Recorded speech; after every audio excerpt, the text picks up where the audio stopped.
Assalamualaikum warahmatullahi wabarakatuh.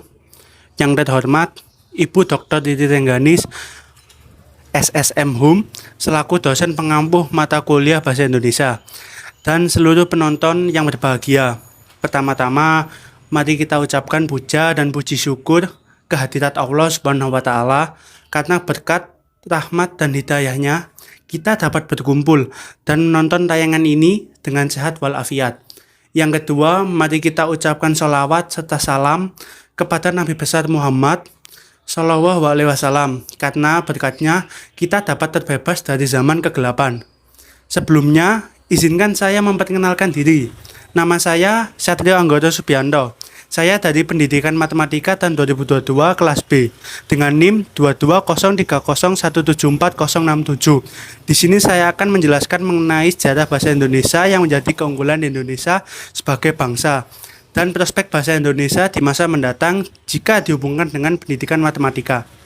Bahasa Indonesia ditetapkan sebagai bahasa negara Indonesia pada tanggal 18 Agustus 1945. Hal ini tercantum dalam Undang-Undang Dasar Negara Republik Indonesia di bab 15 pasal 36 yang berbunyi, bahasa negara Indonesia adalah bahasa Indonesia. Nah, bahasa Indonesia itu berasal dari bahasa Melayu. Hal ini ditentukan dalam Kongres Bahasa Indonesia II yang diadakan di Medan pada tahun 1994. Pada zaman itu, bahasa Melayu tidak hanya digunakan di Kepulauan Nusantara, namun hampir di seluruh Asia Tenggara menggunakan bahasa Melayu sebagai bahasa berhubungan atau lingkungan. Bukti-bukti dari bahasa Melayu sebagai asal dari bahasa Indonesia banyak ditemukan dalam bentuk prasasti dan juga kutipan dari tokoh terdahulu. Bahasa Indonesia lahir pada tanggal 28 Oktober 1928 pada saat Kongres Sumpah Pemuda.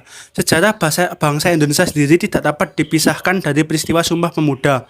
Peristiwa Sumpah Pemuda merupakan peristiwa politik yang mengukuhkan bahasa Indonesia yang berbunyi pada butir ketiga yang berbunyi, kami putra dan putri Indonesia menjunjung tinggi bahasa persatuan bahasa Indonesia.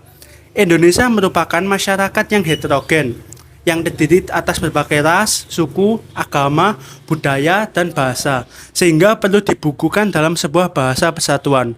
Sebelum dan sesudah Sumpah Pemuda, bahasa Melayu yang menjadi cikal bakal bahasa Indonesia telah banyak digunakan dalam dunia sastra. Semangat nasionalisme tampak pada karya-karya sastra yang telah menggunakan bahasa Indonesia. Walaupun bahasa Indonesia belum lahir, Balai Pustaka mewadahi hasil karya para sastrawan untuk diterbitkan dan disebarluaskan ke seluruh penjuru Nusantara. Hampir seluruh karya sastra terbitan dari pustaka menggunakan bahasa Indonesia. Hal tersebut telah mempromosikan bahasa Indonesia, sehingga dikenal lebih luas di seluruh penjuru Nusantara. Bidang sastra merupakan salah satu faktor pendukung berkembangnya bahasa Indonesia. Kita, sebagai warga negara Indonesia, seharusnya bangga terhadap bahasa Indonesia sebagai bahasa persatuan. Dengan cara kita harus berbahasa Indonesia yang baik. Kita harus berbahasa Indonesia yang benar.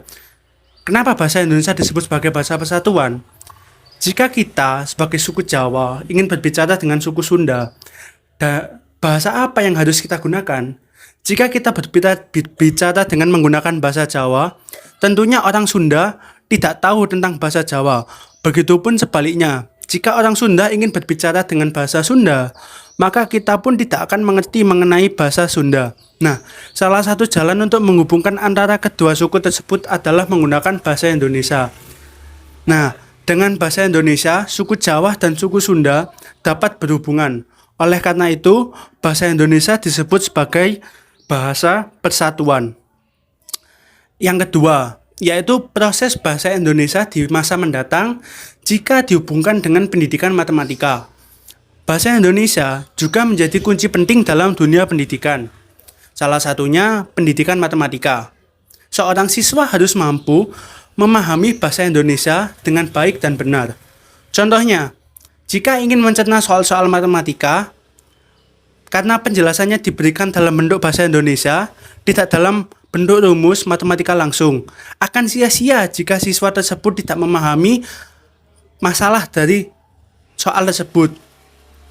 Jika dia tidak mampu mencerna kata-kata dalam bahasa Indonesia, Jika kita tidak memahami bahasa Indonesia, maka kita juga tidak memahami penjelasan yang diberikan oleh guru. Oleh karena itu, marilah kita mempelajari bahasa Indonesia dengan baik dan benar. Bukan hanya untuk memperoleh nilai yang baik, tetapi juga digunakan dalam kehidupan sehari-hari dan tentunya juga digunakan dalam dunia pendidikan. Salah satunya dunia pendidikan matematika. Agar kita dapat mendengarkan penjelasan dengan baik dan juga memahami dan mengerjakan soal-soal yang diberikan dengan baik dan benar. Demikian yang dapat saya sampaikan. Apabila ada kekurangan dan kesalahan, mohon maaf. Terima kasih. Wassalamualaikum warahmatullahi wabarakatuh.